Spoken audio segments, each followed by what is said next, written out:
Hi mga ka-mems, pag-uusapan po natin yung algorithm. Ano nga ba ito? Ito ba'y tao lang or programs ng computer?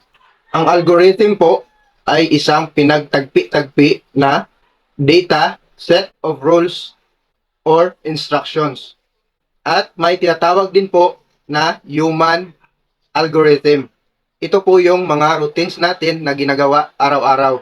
Yung mga rules na yan, inisa, yung mga instructions na yan, nilagay sa computer. Prinogram sa computer. Kaya po ang mga sets of data na yan, mga rules or instructions, binuo at inilagay sa programs ng isang computer. Ano nga ba yung naitutulong ni Facebook algorithm? Ang algorithm po is automatic recommendation system na nagsasuggest ng mga quality content, videos, or information sa iba't ibang users. Malakas po ba yung algorithm?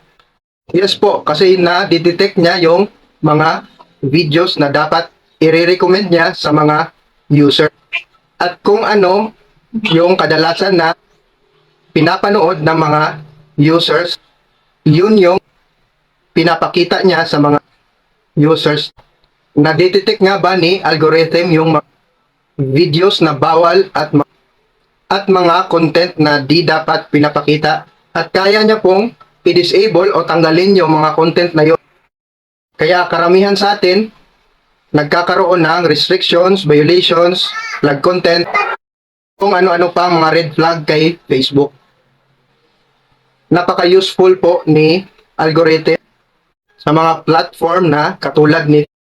Sana may na-share akong kunting kaalaman at thank you.